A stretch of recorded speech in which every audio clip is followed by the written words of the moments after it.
Welcome back to Point of Contention. 5 topics, 5 minutes, 5 points of contention. I'm Zach Harper. We got Andrew Schlick producing. Coming up on the show, heat culture. Why didn't we believe in the Nuggets? Where did the Celtics go from here? Bob Myers and the Dubs, and finals prediction. Subscribe to the new YouTube channel by searching the Athletic NBA Show. Let me just tell you this. You don't want to be last to this party, all right? That is going up right now, and you want to make sure you are here for the whole ride. Otherwise, how are you going to see Jay King like podcast in front of a Peloton he never uses? Also, subscribe to The Bounce, a free NBA newsletter from The Athletic. Sign up at theathletic.com/The Bounce. Hey, man, I got a rowing machine out in my room I don't use. Today is June 1st, National Game Show Day. Jay, what is your favorite game show? I don't really mess with game shows like that. What? What does that even mean? I don't. Shut up, Will. What's your favorite game show? I don't know. I'm not. The GOAT of all game shows, Family Feud. Oh, that's hard to beat, man. That's hard to beat. Good, when the show is good, it's great, and when the show is bad, it's also great. Just look up bad Family Feud answers on YouTube. Oh my God! Look, it was always great, but Steve Harvey has taken it to another level. Oh, come on. It's just like it is. He is so good at that. Does Nickelodeon Guts count? Yeah, that counts. Yeah, I'm cool with that one. Yeah. What about Legends of the Hidden Temple? Yes, that counts too. Fire. Those are my two all-time favorites. Shout out to Team Barracuda. There was that weird one too. Yeah, Team Barracuda for sure. There was that weird one too where they would like put you in, you would play video games and then they would put you in a video game for like certain parts of the game show. I can't remember. Maybe it was like Nick Arcade or something like that. Called The Wizard. That's a different. Well, they didn't put him in there. He just played Super Mario Brothers, and they introduced the Power Glove movie. I love that movie. That's a great movie, by the way. It might be on a future Cinephobe if you know what that's all about. Mine's Supermarket Sweep. Nothing better than Supermarket Sweep to me. The original. No offense to Leslie Jones, but the original. That's where it's at. I've never seen that. Oh man, you would grab like a giant inflatable ketchup bottle and take it back and see if it was worth $50 or $300. Like, oh my God. Yeah. You got to get those hams in the cart. You got to get garden hoses in the cart. It takes a little time, but that coffee bean grinding is worth it. Yes. You got to do that. Oh man. So, hold on. So this is just like people at the supermarket just grabbing groceries. That's the game. No, it's not. I mean, it's not a real supermarket. Yeah. No, they're not strolling. You're timed. Like you have a certain amount of time to get through. There's trivia. There's like word games and stuff. Like there's little races you got to do. Like there's over 100, I think, full episodes on YouTube. So you go find it and it's, oh my God. And it's incredibly dated. Like just, it feels like 500 years ago at this point. Also guys, grocery games, but that's more a cooking competition than anything, but that's a great one. All right, what are we doing here? Oh yeah, in this corner, let's do our two contestants. In this corner, he covers the Celtics. He used to be president of the Dylan Brooks fan club, and he awaits the arrival of Cooper Flag. Not anymore. Jay Sacramento King. Jay, how has heat culture impacted you? Heat culture sent me on vacation, baby. Heat culture left me with some free time. I was back at the pickup game this afternoon. Oh, look at that! I'm so jealous. Oh, yeah, so jealous. Heat culture is a beautiful thing. Let me tell you. In this corner, he now covers the Heat permanently because they're never going to stop playing meaningful games. It's Will Guillory. Will, how has heat culture impacted you? I went from a weekend in Miami to now I'm at the NBA Finals. That's how heat culture has changed. I think I'm gonna just continue to cover the Heat for the rest of my life. I'm never leaving South Beach. I'm just catch me on Biscayne if you want to know where I'm at. That's what a tough life going from New Orleans to Miami. Like just like how do you make the adjustment? Did you have any plans for later in the playoffs? Did you have vacation plans? Did you have to cancel stuff? Listen, I've told my editor on multiple times I've had the mouse hovering over the PTO, just waiting to click. And then Jimmy Butler was like, nah, that's what you thought. You thought you was going on vacation. It ain't not happening. Today, Will. Not tomorrow. Said, fuck your vacation. You're never going home. All right. I'm just waking up at 3 a.m. to work out with Jimmy Butler now. That's my life. There it is. Got to do it. All right. That checks off the banter portion. Let's get it. Schleck, start the clock. Take one. Heat culture reigns supreme. Oh, who could have guessed this? But the Miami Heat advanced to the NBA Finals after starting as the 7 seed in the East, and they fell to the 8 seed in the East and barely got through the play-in tournament, losing the first play-in game to the Hawks. They narrowly beat the Bulls with a just rampant fourth quarter to get into the playoffs. Down a point to the Bulls with 2:30 left in the game, end up blowing them out in the next 2 minutes. No one had the Heat as even a finals contender. Well, not no one. Like somebody had it. Somebody really smart and I think you did that ironically, though. No. 2021 was ironically. Everything else has been crazed belief by me. They were 21st in net rating in the regular season. They lost Tyler Hero and Victor Oladipo in round 1, and it somehow gave them more strength. So, Jay, what were we missing? No, Jay, what were you missing with this Heat team in the regular season? Is anything about this Heat run repeatable for other teams, or is this just one of the wildest, most unpredictable runs we'll ever see? Going through awful stuff just makes them stronger. It doesn't matter what it is. It can be finishing a regular season close to 500. It can be losing Tyler Hero and Victor Oladipo to injury. It can be Derek White having a putback layup to potentially ruin them. It doesn't matter. Every time they go through nonsense, they just come back stronger. And half Jimmy that Butler, nonsense is self-inflicted, by the way. Exactly. Yeah, sometimes it's self-inflicted. Sometimes other people do it. It's crazy. Duncan Robinson and Caleb Martin, their emergence has been just absolutely enormous for the Heat. Duncan Robinson's reemergence, I should say. Caleb Martin, just what were the Hornets doing? They let go of the wrong Martin. He wasn't this good though, right? Like, I mean, what are the Hornets it wasn't ever that doing? long ago. That's a good point by Will. Yeah. It was 2 years ago. Like, it wasn't that long ago. And then all of a sudden he gets in the Heat culture. They're just like, all right, what if you were almost the conference finals MVP? He should have been conference finals MVP. No. But also the core of this Miami group with Jimmy Butler, Bam Adebayo, and Eric Spoelstra is so competitive, so stubborn, so resilient that they just keep coming back. It doesn't matter if the supporting cast around them changes. It doesn't matter if they lose PJ Tucker and Kyle Lowry gets older. It doesn't matter. They find a way to be disciplined, to stay committed to what they're supposed to do, and they're just hell to beat. Will, you jumped on the coverage of this team, which maybe you thought it was going to be a quick little bit of coverage for covering them in the postseason, and it's obviously turned into an NBA Finals appearance. At what point did you start thinking, oh shit, there's something here? Yeah, I think it had to be when Jimmy dropped 56 on the Bucks, right? That's when it was like, okay, this guy's on a mission, this team's on a mission, and they're not scared at all. And I think that's the point that I really stuck to. What Jay just said is the trio of Spoelstra, Jimmy Butler, Bam. Those guys have been through so much. Those guys have been through the playoff wars. They've been through adversity.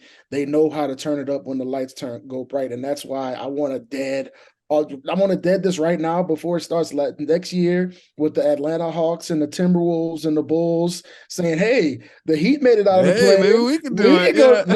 No, you don't have the playoff experience. You don't have the skins on the wall that these guys have. That's why we should have never doubted them going into the playoffs, even after a rough season, even after the injuries. When you put these dudes in a playoff environment, when it comes time to adjust, when it comes time to say, hey, mano a mano, we're going to figure this thing out. The Heat have what it takes over and over again, and they've proven it. And again, everybody's going to doubt them going into the finals. I'm probably one of the people that's going to doubt them going into the finals, but we never should, because these guys prove over and over again that they have what it takes in playoff games to just figure it out, no matter who's out there, no matter how bad they're playing, no matter if you're Caleb Martin, Gabe Vincent, it doesn't matter. They just know how to figure it out. I can tell we're gonna do predictions at the end of this episode, but I can tell Jay's already shook. He doesn't know what to do because he's been wrong about Heat culture every step of the way. I'm so stupid. But the time you jump on is gonna be the time like the Nuggets smack them around and it goes away, and then you'll be like, why did I believe in this?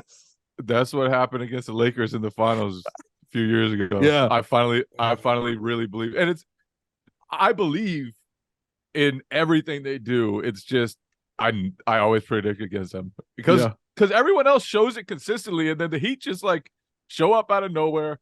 They're awesome, man. I still go back to that moment in the first round where they're down 6 with like maybe 2.5 minutes left in the game. I can't remember.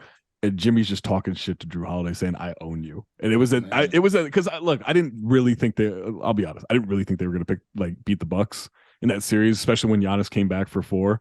I was like, all right, like this will get correct, because I thought the Bucks were the best team in basketball.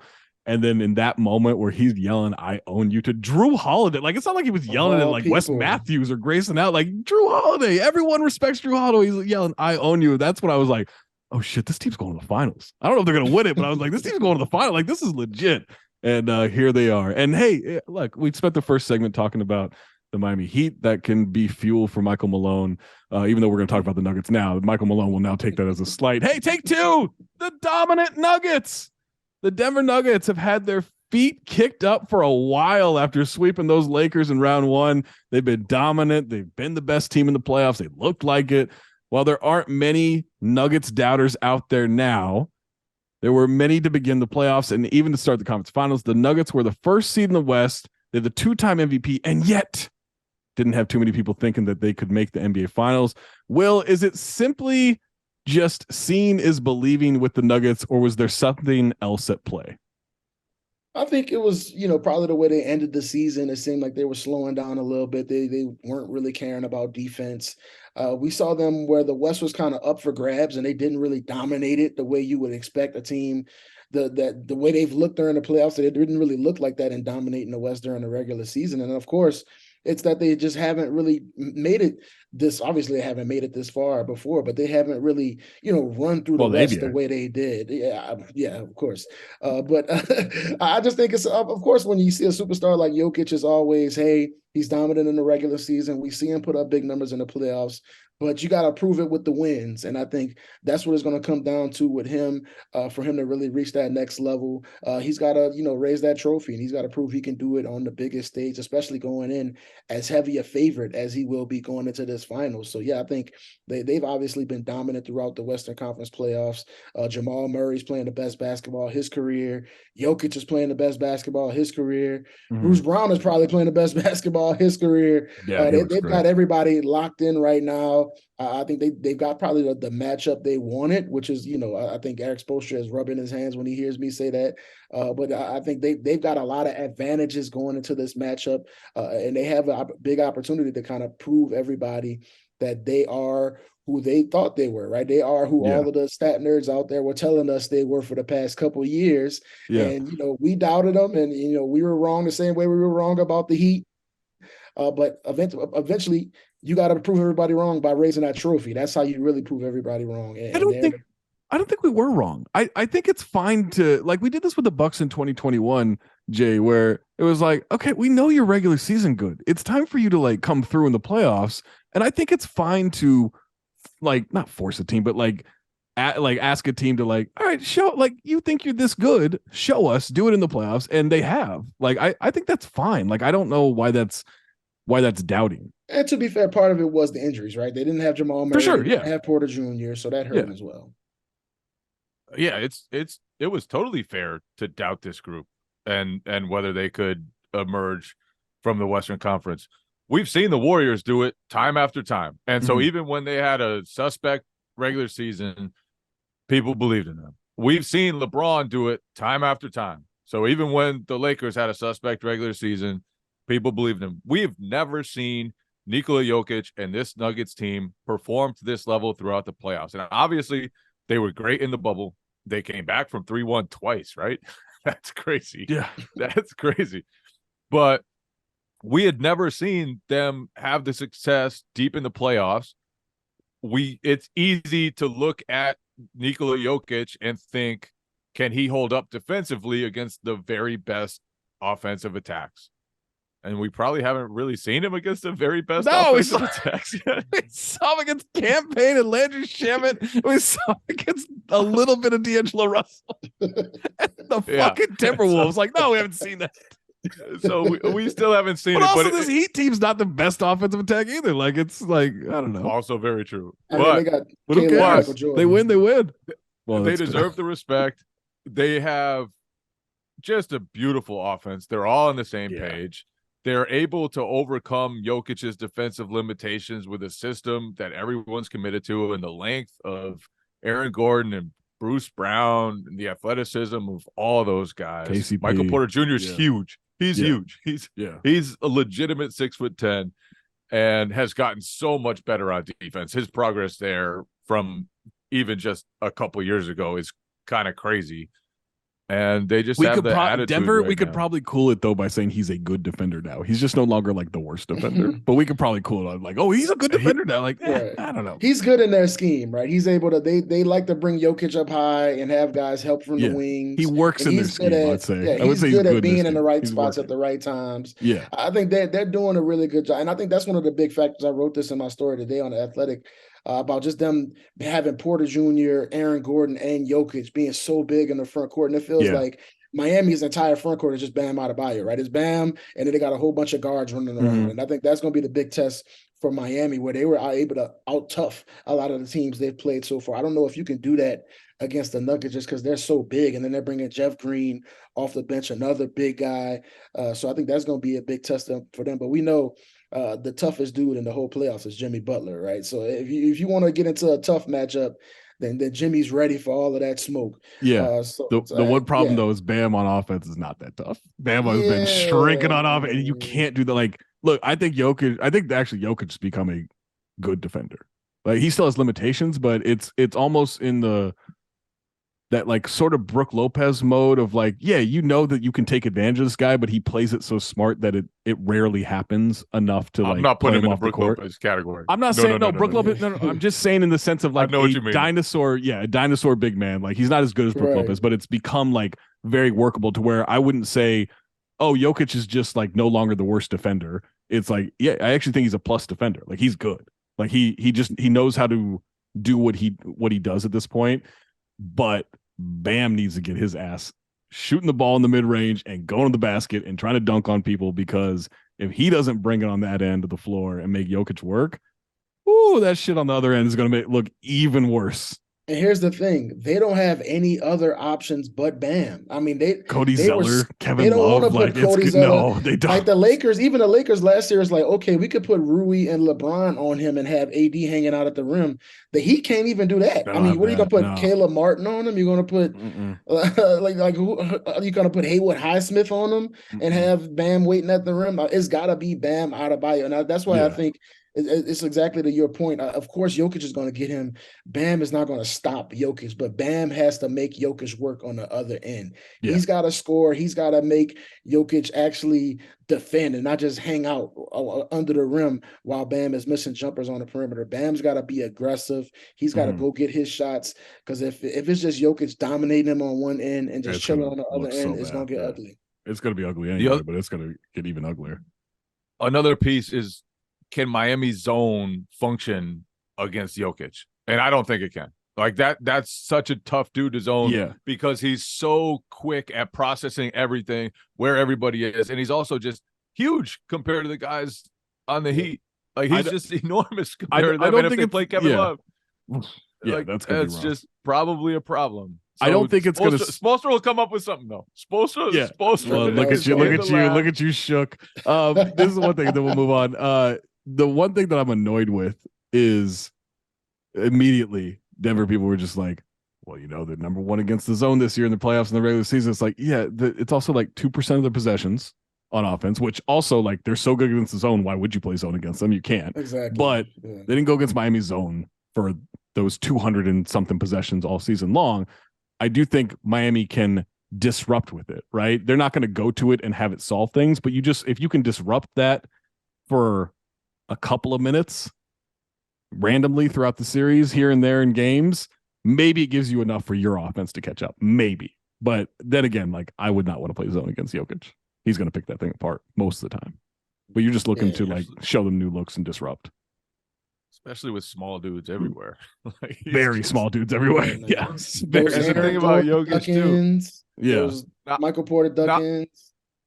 Yeah, and not only can he pick you apart with his passing, but he also never misses from anywhere, which is another problem about playing zone on Jokic. We talked about it before. If he gets the free throw line, it's cash. If he gets inside and throws up some nonsense hook shot, it's cash. Tell Bam, we're not helping. You're going to eat these 50, and you better not get in foul trouble because we need you on the other end. And that's it. Just Bam, whatever you do, don't let that man shoot a 1-foot 3-pointer. That thing is going in every single time. Yeah, make him shoot a normal shot because the ones that are irregulars, they just go in every time. All right, let's take a quick break. When we come back. Changes coming in Boston. Today's show is brought to you by Front Door. Download the Front Door app and get a free video chat. We all have that long, incredibly nagging home to-do list that we keep putting off. It's full of annoying stuff that just needs to be fixed. A dripping dishwasher, hole in the drywall, or maybe your dryer is not actually drying your clothes. Well, wouldn't it feel great to get all that done?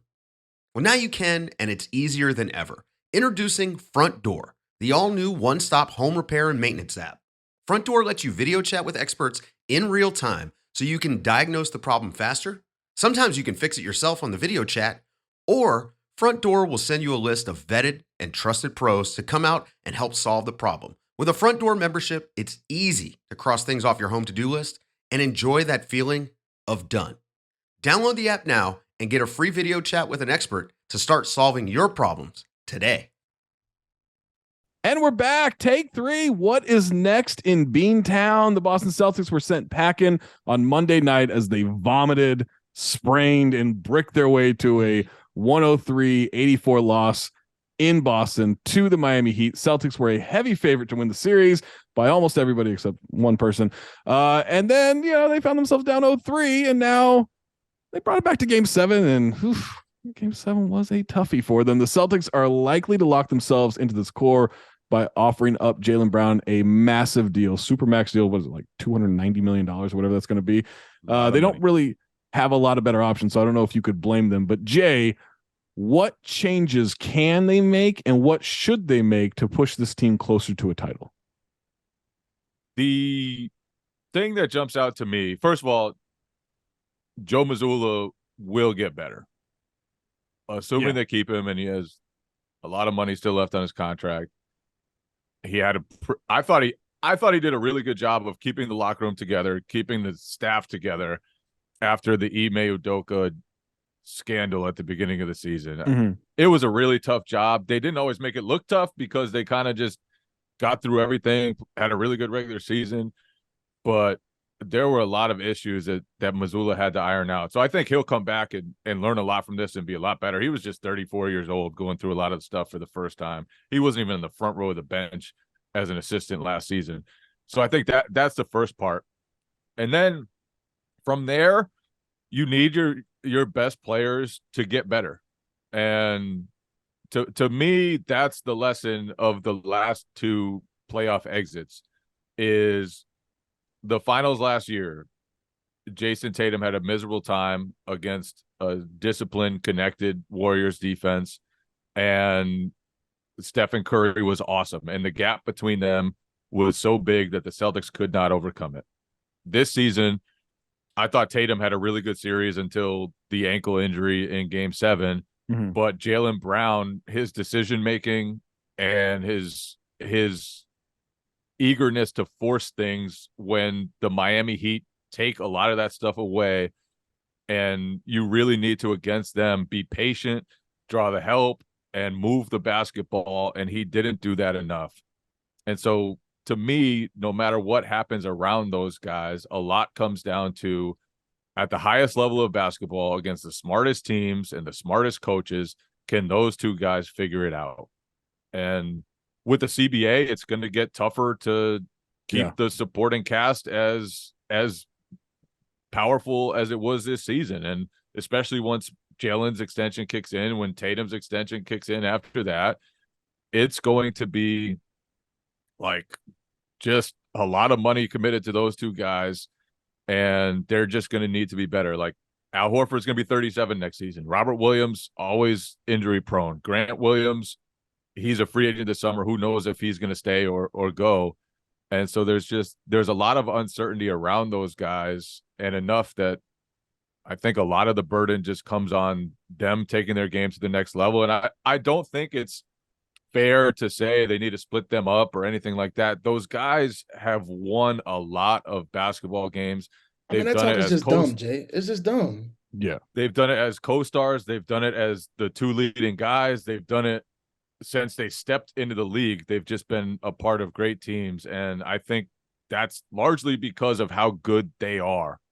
And they fit well together, but they just, against like the very best of the best, their offense has come up short the last couple of years, and they just need to continue working that out and take it to the next level.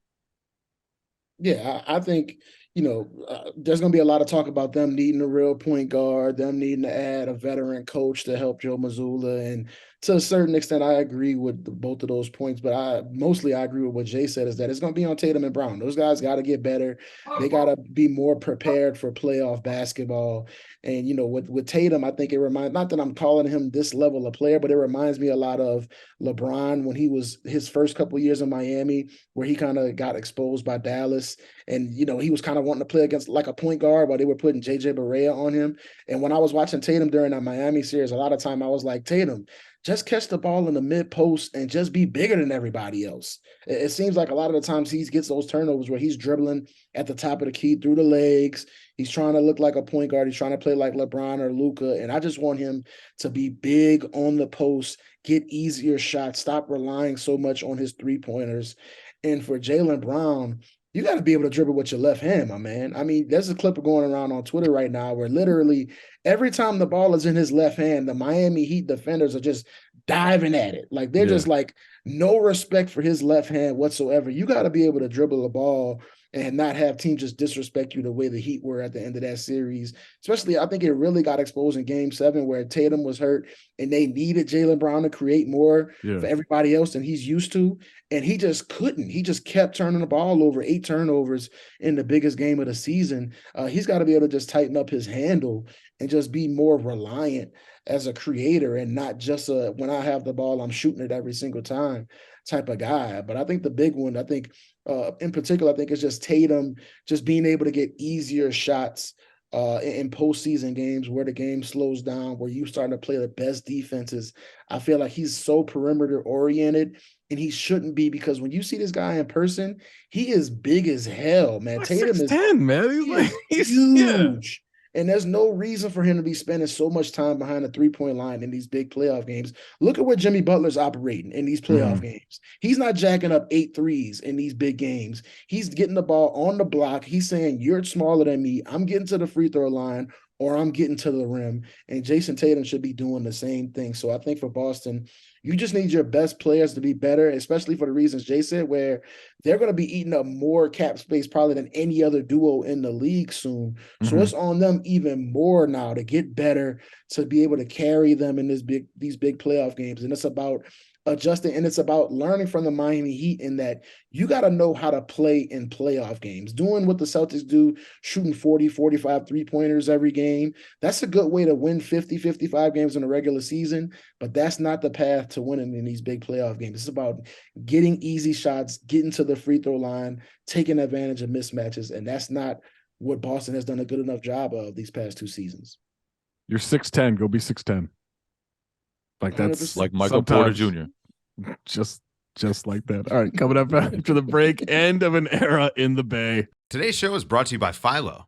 Visit philo.tv and use the promo code NBA Show to get 50% off your first month. There's nothing better than unwinding, watching a little TV every now and then. But the hassle of finding what to watch, and to be fair, the cost of cable just doesn't make it worth it. That's why I completely cut the cord. And if you love TV, Philo is your solution. Philo has shows, movies, and live TV for just $25 a month. No contracts, no commitments, no hassle, just a better way to watch TV. Philo also has unlimited DVR for 1 year, so you can save all those shows that you're probably never going to get around to watching.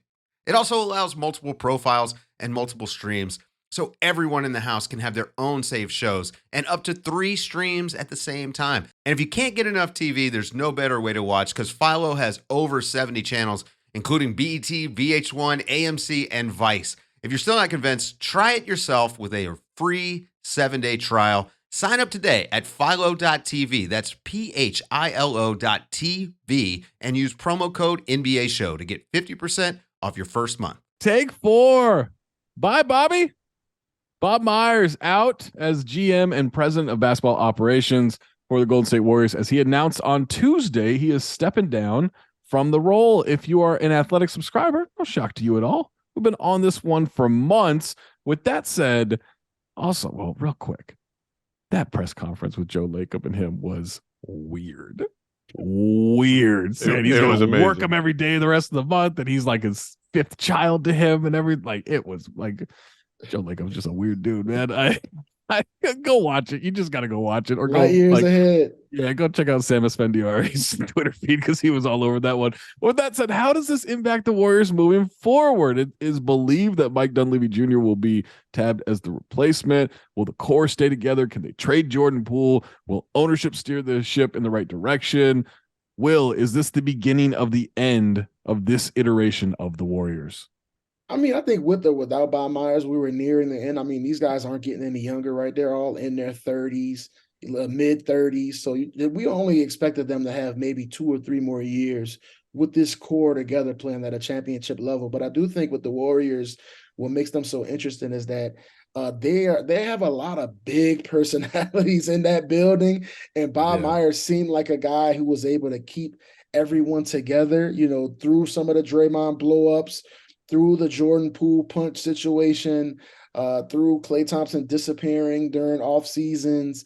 Steve Kerr can be a hothead at times. I think you needed Bob Myers there to kind of be the uniter, to be the guy who say, hey, I've been here since the beginning. I understand you guys. I understand how to get everybody on the same page.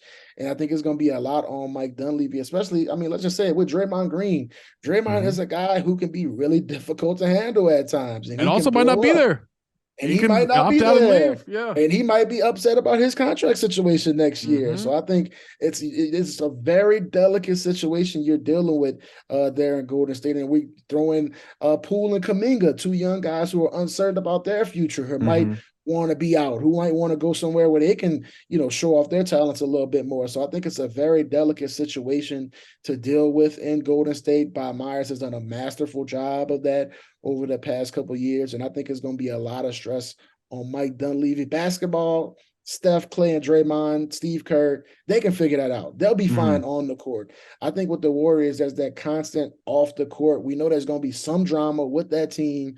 Somebody's going to blow up. Somebody's going to have an interview that goes viral, and they've got to find a way to be able to deal with that behind the scenes where it's not just Draymond popping off on his podcast the way we know he's used to. Somebody's got to be able to handle stuff behind closed doors, and it's going to be a lot on Mike Dunleavy to handle that now. Jay, what do you think is the next move for the Warriors, just in terms of, do they shake it up? Do they trust the young guys? Do they keep it all together? Like, what do you think is going to happen? They've got to make a decision on Jordan Poole and Draymond Green. That's next. Like, do you Klay Thompson Draymond too, right? Like, I guess Klay was not that good, and he's getting 40 next year.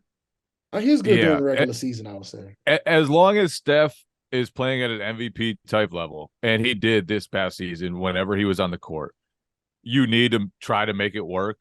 Steve Kerr has come out and said, this doesn't work without Draymond. We're not a contender without Draymond. So obviously you know what he wants to do. They need to figure out the Jordan Poole situation. Can he get back to the level he was last season versus the mess he was really all season long? And it didn't really show up that much until the playoffs, but he was not the same player. He did not play with the same intent. He did not play with the same team mindset this season. And it seemed like a frustrated, splintered team about his play from the punch on. So then they need to get more size on the perimeter. Like, there's a lot this team needs. There's a lot. They go about 4 deep, man. Maybe it's more if you like trust Kuminga and Moody and everything, but like, they go about 4 deep right now. There's just so many guys to make a decision on, right? Yeah. Like, do you clear the path for Kuminga to play because he wasn't ready this year? Kerr decided he was so unready that he was playing just 6'2" guys at power forward during the playoffs when they desperately needed size and athleticism. So Is Kuminga the guy? Is Poole the guy? Dunleavy is going to step into a team that he could take in a lot of different directions, and his vision for it all is going to be really, really important because I don't think there are obvious answers to a lot of those questions. I do love Joe Lacob saying, "We don't care what the rules are. We're going to do what we need to do." I'm like, well, that's not maybe something I put on wax. Like that's not... for sure. But I think, I for me, as an outsider looking at it, I would be shocked if Jordan Poole's on that team next year. Just because I think with the new reality of the CBA, I mean, Jay knows this with that Grant Williams situation with Boston. I would throw DeAndre Ayton in this conversation as well. I think it's going to be really hard to exist in the world with this new CBA where your fourth, fifth best player is making $30 million. You got to be able to break that up into 2-3 guys instead of paying somebody off of your bench $30 million. And I think that's going to be tough for them. And right now, I think it's probably the worst time to trade Jordan Poole. His trade value probably never been lower. But I think just the reality moving forward, like y'all said, they just don't have the depth. Their players are older. We know Steph isn't going to play 82 games. We know Draymond, Clay, they're going to take time off. So you're going to need guys off the bench to come in and contribute. And it's just going to be a tough reality for them moving forward. I think for a lot of these contending teams where you want to pay your role players who help you get there, but it's tough to exist in the world, again, when your fourth, fifth best player is making $30 million. Hey, Internet, stop trying to put Jordan Poole on the Orlando Magic, okay? My beloved Orlando Magic that I just want to watch time in and time again. Like, I don't want that. I'm good. Stop doing that. Orlando's a great spot for a pool party. Why not? The Steve Kerr said something interesting. If Jay had said that, we would have ended the pod. All right, just even with one more segment, we would have ended that shit right now. Just so you know. Steve Kerr said something interesting after the season, and I forget where I saw it, but he said that Clay needs to basically adjust his game because he's not the same guy anymore, and that's a problem, right? Yeah, like that's a problem because Clay didn't do that this year. Too many times he forced his shot and looked to be the old Clay. It's a problem because they need Clay to be Clay. Even in the finals last season when he was just coming back from the injury, he was able to dig deep and give them some great basketball, two-way basketball in that series. I don't know how much it impacts them and whether they can still win rings if Clay isn't Clay anymore. Well, next year it hurts because he's getting like 40 plus, right? After that, if he's taking that Andrew Wiggins discount, then maybe it's not so bad. Right. But that's asking a lot. And that's a tough thing to say as an organization. We need you to take a huge discount after you've won not 4 that rings good anymore. Yeah. That's a tough conversation to have. Mike Dunleavy, you know what?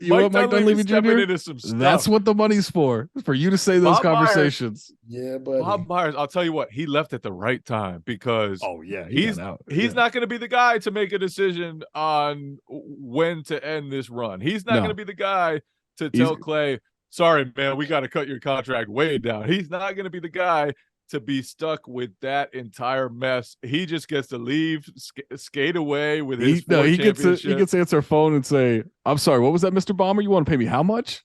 You got it. Be there tomorrow. He gets to go podcast twice a week or once a week. I saw a tweet. I can't remember who it was, but I saw a tweet saying we should have known it was over when he started a podcast mid-season. And that's a great sign that things are probably ending for your elite executive. Well, the good news is if you want to go to a non-stressful situation, the Clippers are it, right? There's no stress going on in LA.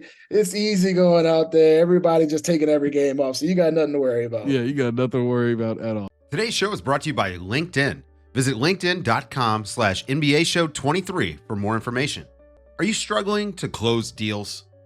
Cold outreach is wasting the time of both the buyer and the seller at every stage, especially when the sellers are using shallow and outdated data. Your organization can overcome these challenges with technology that translates comprehensive, high-quality buyer data into real-time insights. These deeper insights empower sales reps and teams to adopt the habits of top performers, which leads to better outcomes, like more pipeline, higher win rates, and larger deals. We call this deep sales, and we've built the first deep sales platform with the next generation of LinkedIn Sales Navigator. Right now, you can try LinkedIn Sales Navigator and get a 60-day free trial at linkedin.com/NBA Show 23. That is linkedin.com/NBA Show 23 for a 60-day free trial. Let LinkedIn Sales Navigator help you sell like a superstar today. Just go to linkedin.com/NBA Show 23 and get started. Take 5 finals prediction time, boys. Here we go. Will, who do you have winning the NBA finals? How many games? Who's your finals MVP? What's the matchup that determines the outcome?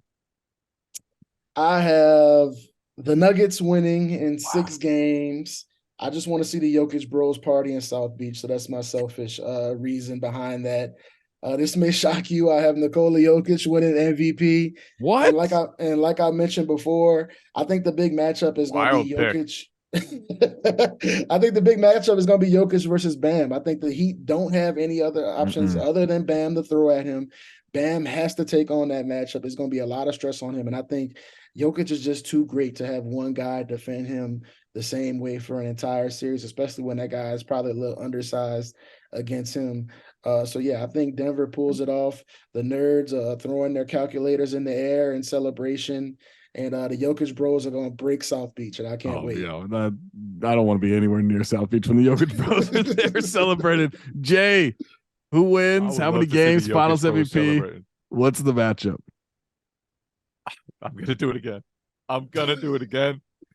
No matter how many times the Heat teach me to take them and never doubt them, I cannot trust them to win this matchup.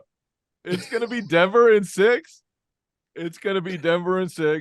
Jokic is going to just pick them apart. Murray, they're not going to be able to slow him down too much. I just don't see how they can do it. I don't. They're going to make me look so stupid. I know it. I know Caleb Martin will probably average like 25 points a game on 70% shooting, and Jimmy will have 48 in one game and foul out Jokic in 25 minutes.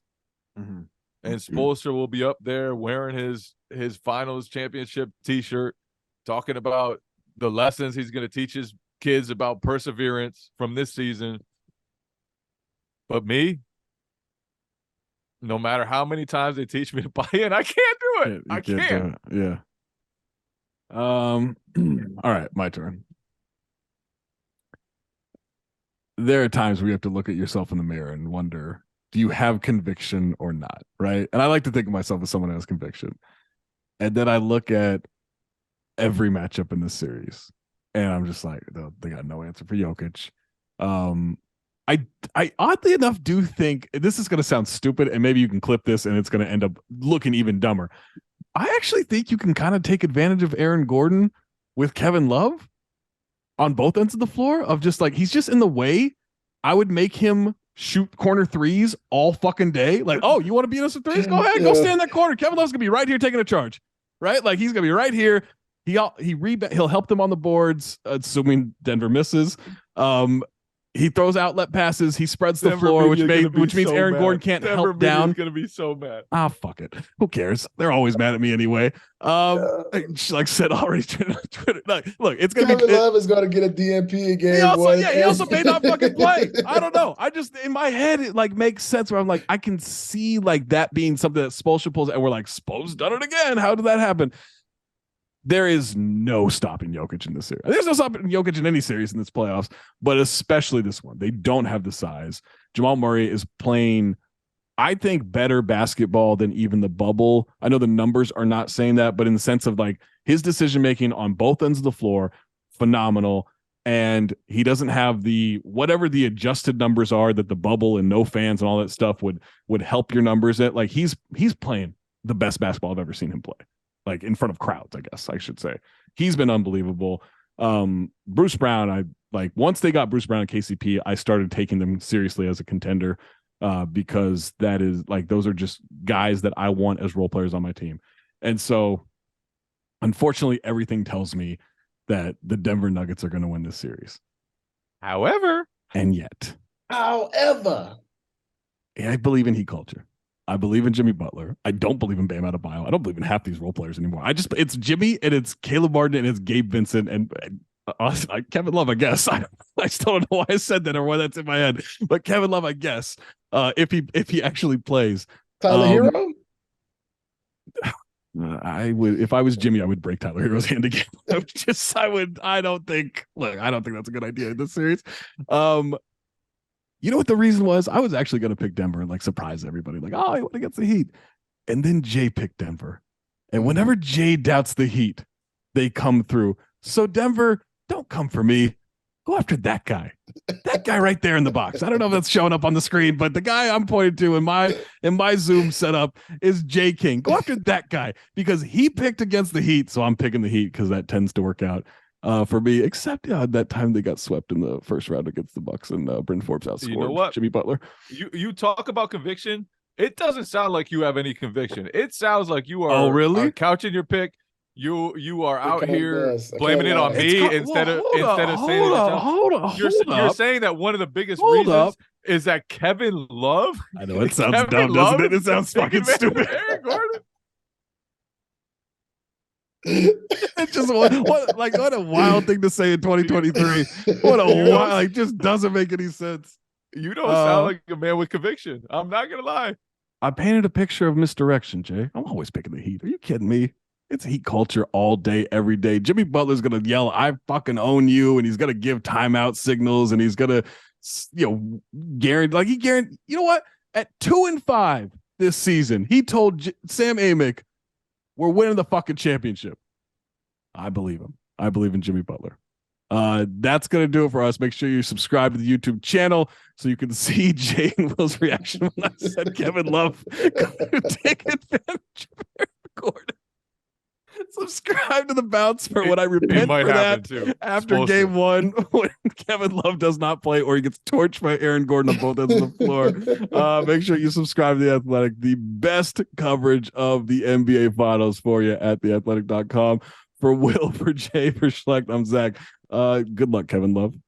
Kevin Love Hive, stand up. We're here. Both of you. That was probably the wildest prediction we've ever had, but it might come true, honestly. Oh, man. It just sounded like a dumb thing to say.